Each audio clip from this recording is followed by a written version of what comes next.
a bit of a fun Q&A. Yeah. So hopefully that helps you all get a bit of an understanding that we do. When we show this video, I think a lot of people go, oh, I didn't know you did that. Oh, I didn't know that was there. So even if you guys have learned something today, I'll be happy with that. So no, we definitely did. I wrote out a few notes as well, and maybe we could kind of share that on the SMUCE page as well. Because Career Connect is always something that's, especially with my teachers and my lecturers, they've always kind of referred me to Career Connect because, academic excellence is one thing, but if we can't communicate that, to a employer or, to making those first few steps, it's quite hard. It's quite detrimental to your career. Absolutely. There was there was a great research paper done all the way back in 2011 now. It seems so long ago. But it basically said employers are looking for articulate students. So students that can articulate the skills and experience they gained at university are highly valued. Yet students struggle to articulate the skills and experience that they've gained. So there's a real disconnect. So the ones that can articulate it, they are higher up. They get the opportunities. So that's what we're here for. We want to help students understand why it's important, but also how to do it and what they need to be doing. Yeah. Especially in an industry like engineering or science in general, being able to articulate your findings and your type of procedures is very important for like the layman population of the general demographic. Yeah, absolutely. Very, very important, actually. You have to be able to really demonstrate the technical skills that you've gained, obviously, but you also need to be able to articulate. And I loathe to use the term soft skills, but that's probably what a lot of people recognize it as, because they used to determine them as hard and soft skills. But the employability skills such as communication and teamwork and problem solving, I think we all agree it's not a soft skill. We all need to have it. Exactly. So it is really important that you're really able to demonstrate all of those skills. Yeah. Alrighty. So we've polled the population. Kelly. Basic Pramnash and I, we sent out a few questions to SMUCE members and just chemical engineering cohort.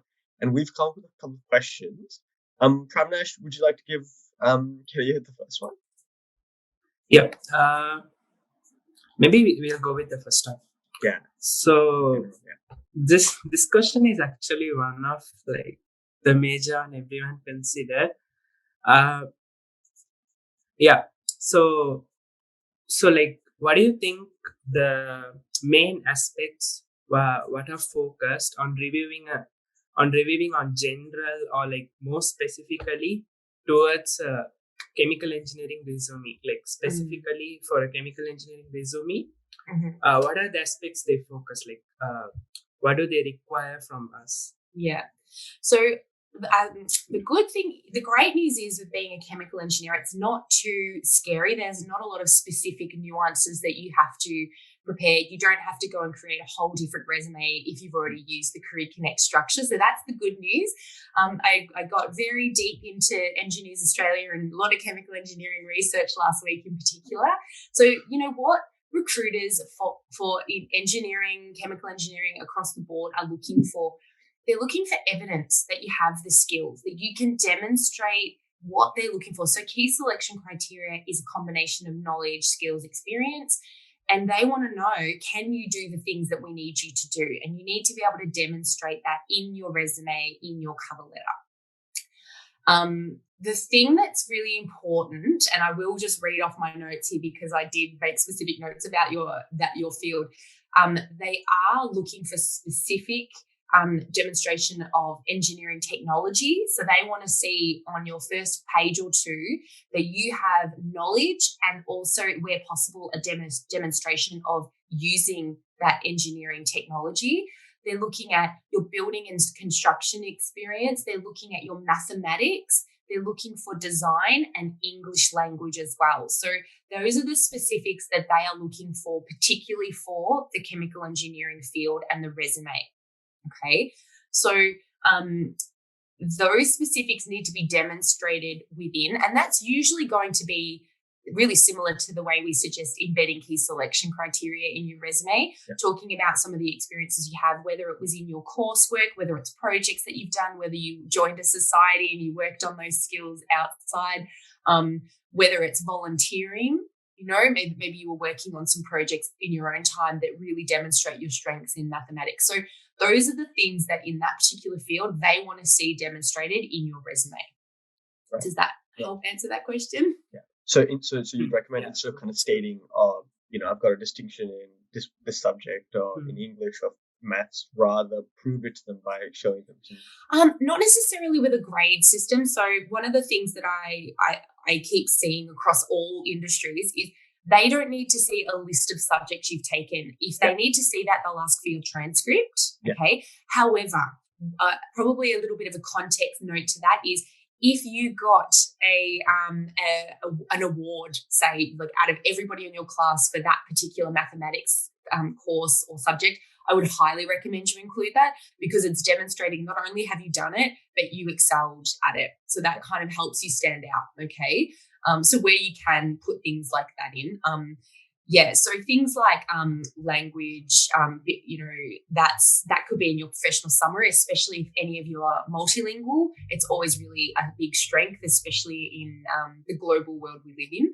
So just where you can embed that into the resume. And we have workshops on how to do that. So if you have students like yourselves coming in going, okay, well, I need to figure out how to include this information in my resume, we touch on that throughout the session, and you'd figure out, okay, I'll just talk about it here. Okay. Does that make sense? Yeah, perfect. And just to kind of reiterate.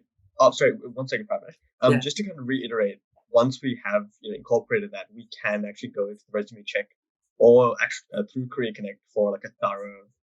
Absolutely. And the great thing about when you're being reviewed by a person as opposed to a machine is we ask you to submit a key selection criteria document so that we can look at what you've written your resume to and really make sure you've really applied what we've asked you to do. Yeah. And one of the things I would also suggest is in the notes section, ask the reviewer to say, look, I also need to demonstrate mathematics, design, construction, those sorts of things.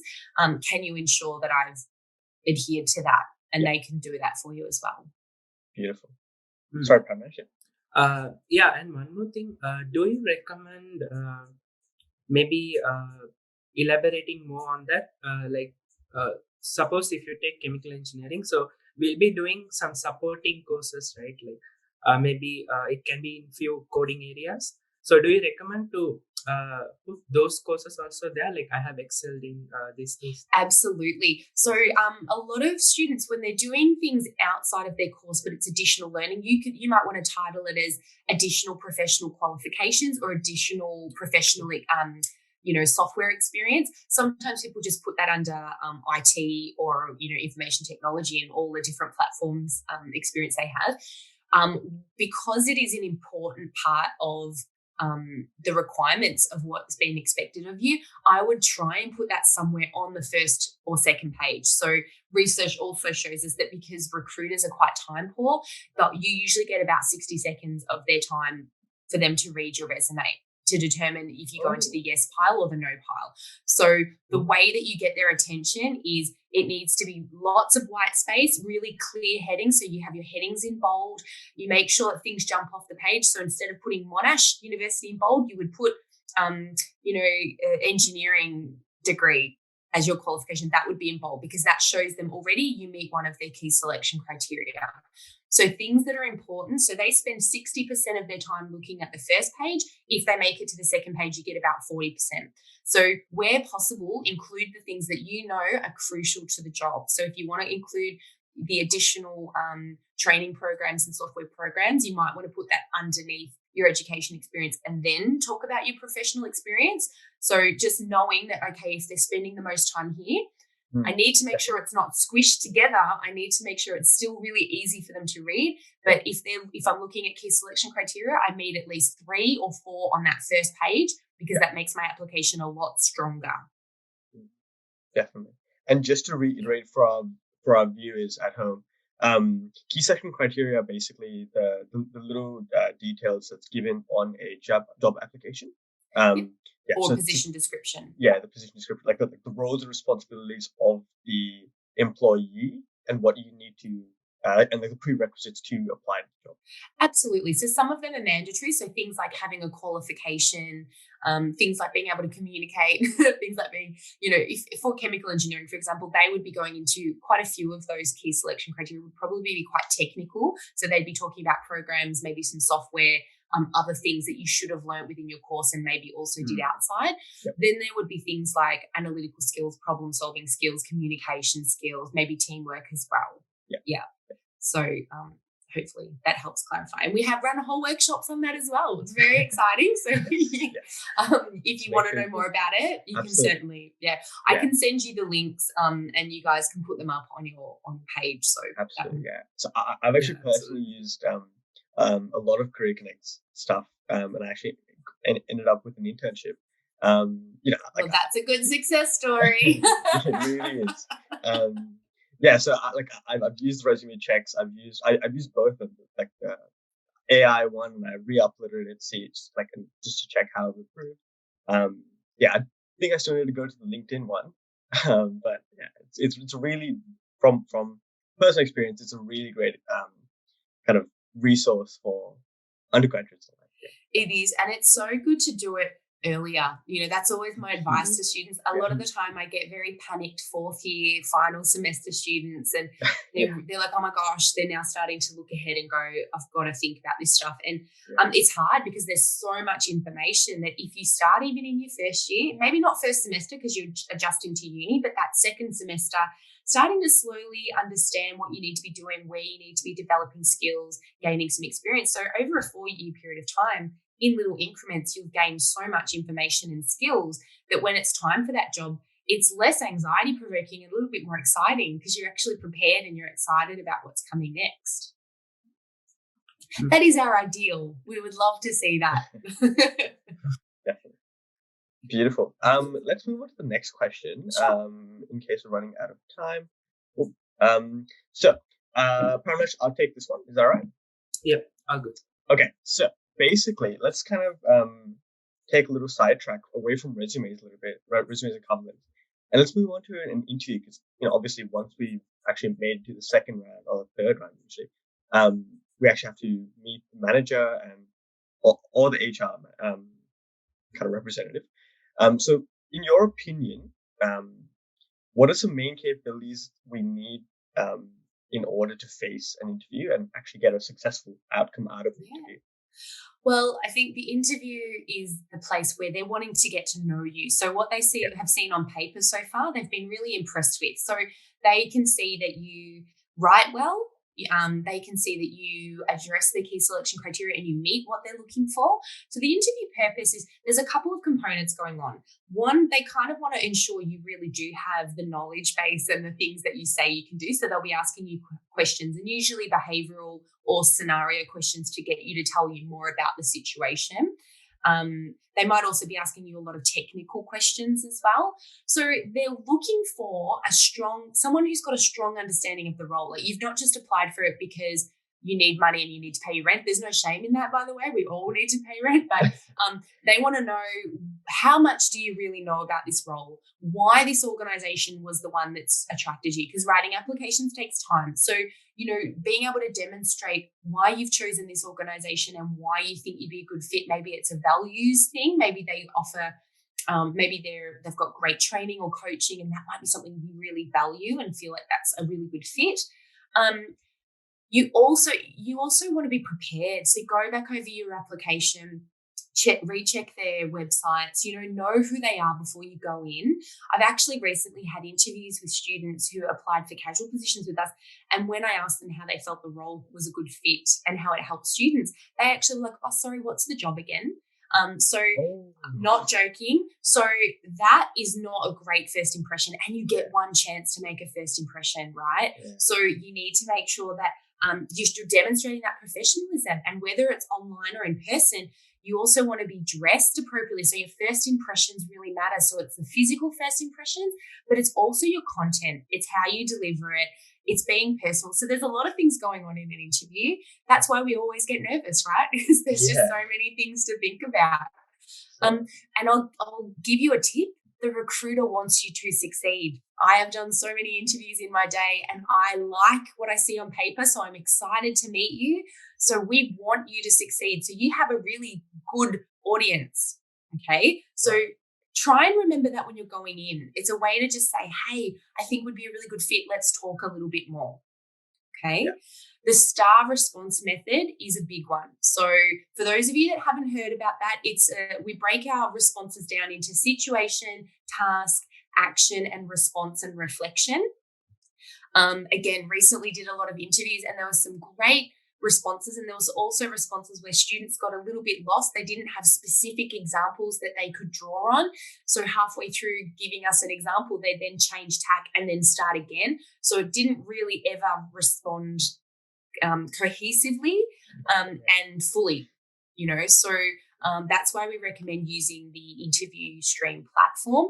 It helps you practice those STAR responses. You can record it, watch yourself back, and then delete it. You don't ever have to see it again. But it's a great way to start getting familiar with that kind of structure, especially for behavioral and scenario questions. Yeah. If that makes sense. Yeah. And, showing your personality, that's what interviews are for. I mean, some people get really nervous. And again, when you're being a recruiter and you understand that nerves are a part of the process. So, if someone's a little bit nervous, that's not going to be held against them, okay? But we do want to see a little bit of who you are. So if you just say get a bit stuck like I just did, you could, in the elephant in the room, you could be like, I'm so sorry, I'm a bit nervous. I'm really excited about this opportunity. Yeah. So, just showing you're a human being, it's actually really important because then they can think, oh, they'd be so lovely. Or, one of the feedback that I got from HR when I interviewed, they said, oh, we think she'll be great with students because even though she was a bit nervous, she was really positive and really warm. And that's what they want to be able to see to then kind of envision you in that role. Absolutely. Mm-hmm. Yeah. Does that make sense? Absolutely, yes. It does. Okay. Yeah. Good. Yeah, makes sense. I could talk about this stuff all day, so I'm just trying not to overload everybody here. No worries. Yeah. So let's move on to the next question. So this is pretty away from the first two. So what would you recommend for graduate engineers? Like what could have they done to build their qualities capabilities during their undergraduate years? That's a great question. So when I looked at Engineering Australia, by the way, for those of you that haven't heard of it, you should all be student members, and you certainly, when you're leaving, should be a professional member. They give some great information and insight. So they also have example resumes, which I have downloaded and I will send to these guys because I think it will be really helpful for you to understand it from, the governing body of where you'd like to go into. But things that you want to be building throughout your time at Monash so that you can demonstrate it. These are things like critical thinking, reading comprehension, active listening. So that's your communication skills. Complex problem solving. That's a really big one. You guys are already familiar with that, but that was a big one. It kept coming up a lot. Mathematics, deductive and inductive reasoning, information ordering, and oral comprehension and oral expression. So, thinking about you've got to be able to review complex information and then communicate that to lots of different people, lots of different project owners, lots of different stakeholders. Right. Yeah. So your ability to write, and be very strong in your English comprehension and your written communication is crucial, as is your verbal. So this is why in the interview, you've got to be able to articulate all the things you bring and the experience you have, because you're going to be doing that on a daily basis. So this is why that's really, really important. So, you want to be practicing this and you want to be building that throughout your time at Monash. So what you guys do here as club representatives and trying to enhance students' understanding and education, that's huge. So being able to add that onto a resume in the future for for you will be phenomenal. It'll be great to talk about in your interviews. And where you want to be developing the technical stuff, we are lucky at Monash. Engineering has got some really great resources. So, check with your faculty, talk to your student experience coordinators around, well, I want to be developing my mathematics. Is there anything else? Are there any clubs, or are there anything else that I can be doing, to be developing these skills? So that's probably the space I would recommend. There is also the big meet in Melbourne. They meet across different industries. And there's lots of people from not just Monash, so you usually get a really good representative of university students across Victoria who are working on projects, whether it's science, maths, engineering. So it can be really worthwhile volunteering and getting involved in that as well, because that will be developing those skills. You'll be developing some really strong technical skills. You'll be gaining interesting experience with people from different unis who might be working on different things or focusing on different things. And you never know, they could in the future one day be a colleague or a supervisor, or you could be supervising them. So that's also a great way of building your network. So just outside of Monash, meeting people in the industry and people who you could work with one day. And they offer great projects too. So I strongly recommend that. It wasn't super big this year because of COVID, but next year it should be back on track. And so that was MITI? Was that the Big Meet? Big Meet. Yeah, MEET. Oh, okay. Yeah. Oh. I've met some students who are like, I just built an app with this RMIT student last year. It wasn't a big deal. And I was like, wow, that's a pretty big deal. That could be in your resume. That's something you probably want to focus on. So because they did it in their spare time and it was fun, they didn't think about it as, wow, it's built all these skills, I've got all this experience, and would be very attractive to an employer, It was really very interesting. Beautiful. So kind of the key takeaway is kind of, first, I guess, if you're taking baby steps, I guess identify the things that you do need in your future, and then maybe research and ask your faculty. Career Connect has some great, even learning the LILO. That was a really good resource as well. Yeah. And especially during a time of quarantine, it's a great time to capitalize on the time. If you've got a bunch of free time, grab a few courses, get the money. Absolutely. Yeah. And that's the thing. You may not know exactly the specific role you want to apply for now, but if you do, jump online, look at jobs that are advertised, and get that key selection criteria, and then literally assess yourself. Go, do I have this, or no, I need to develop it? Great, I've got 2 more years at uni, I can do that. So it's research is so important, and research is the longest component, really. You want to get it right so that then you execute your plan of, developing these skills and practicing these skills throughout the next couple of years. Beautiful. Thank you, Kelly. Thank you. Nice. So I'll take the next one. Actually, Pravesh would be a better candidate for this because Pravesh is actually an international student himself. Do you want to ask the question? Yeah. Oh, you want me to ask? Okay. Yeah. This question. So this was my question. So is there any special implementations for international students, like who are undertaking the degree offshore online due to COVID pandemic? Is there anything for them? Well, so let's move on to the next question. This question is a little bit of a different one, and it's kind of and you mentioned it earlier, but in terms of, because our main audience and demographic that's watching here, they're undergraduates or penultimate students or even like postgraduate students, right? So, and you mentioned how important networking was and keeping your network warm, as you mentioned. What are some tips? So other than making a LinkedIn profile and getting the basics done, what are some other great fresh tips that we can kind of branch out a little bit and keep connecting? Keep connecting with. Are you saying with industry or? So with industry, with your peers, with other engineering students and other universities or previous, so etc. So it's your relevant network. Yeah. So I think there's a few things. LinkedIn is actually a big space for engineering. Yeah. Engineering organizations they promote their businesses a lot online. So where possible, be a part of the groups that are all relevant to chemical engineering in particular.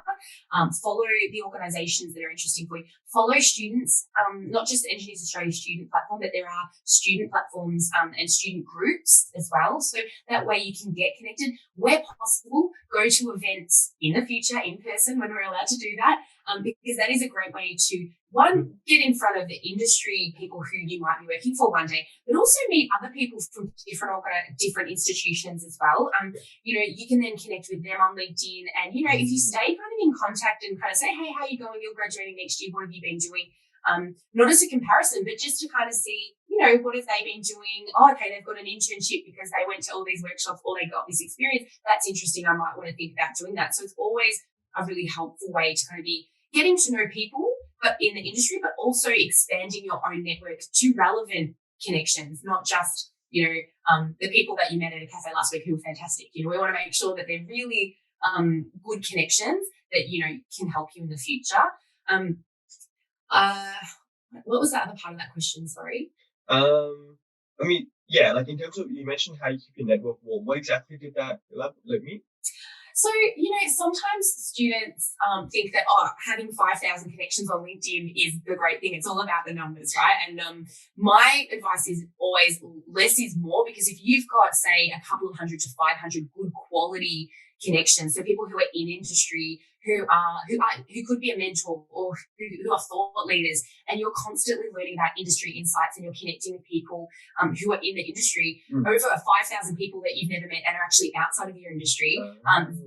So that to me is the first point. The second point, when we say keep it warm, it's just, having connection means it's a two-way street. Okay. So, you want to be able to, type on someone's, if they've shared some content, like it, or get involved in a conversation, or ask questions.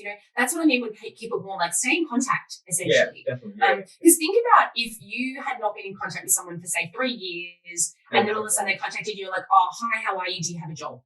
It's quite a confronting and abrupt communication style. Whereas if I was chatting with you, and I said, look, we don't have anything at the moment, but we stayed in contact, and then when something came up, you came to mind.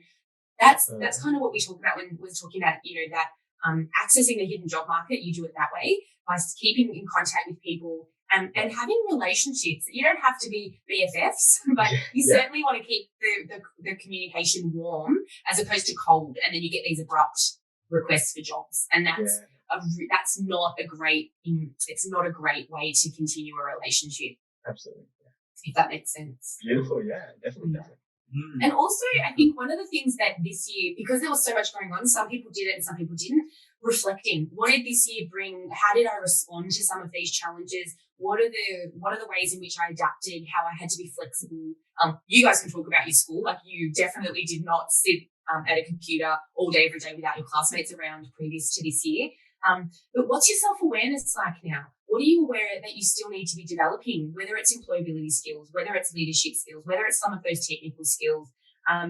What have you preferred? Have some of you really thrived this year because you've been alone and you could just focus and get your work done? Or have some of you really missed having human interaction and collaborating, because collaborating online is really different to sitting in a classroom or wherever and brainstorming?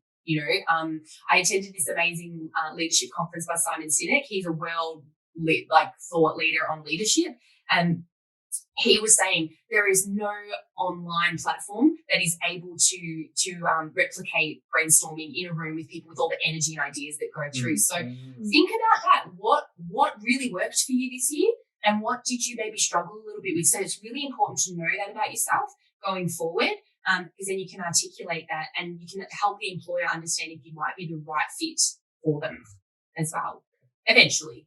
Yeah. Okay. And then after the lucky last, which is a question that we always ask all of our, guests to the show, which is basically, it's a very informal kind of question. It's basically, what advice would you give the students, so everyone watching at home? And because, these students are eventually the engineers of tomorrow, right? So they're responsible for the big processing in Australia and Victoria and some, perhaps the world. So So you have a mic to say any sort of advice, a quote, a phrase, a limerick to the audience. Get my microphone.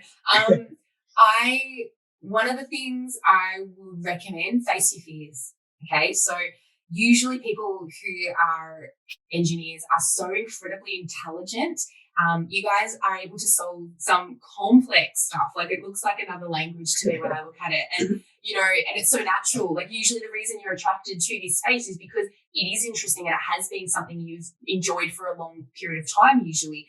But when I say face your fears, it's make yourself uncomfortable. Okay, so start to challenge yourself. Like, all this stuff, you're developing all these great skills and experience, but what else, where else can you be diversifying your experience?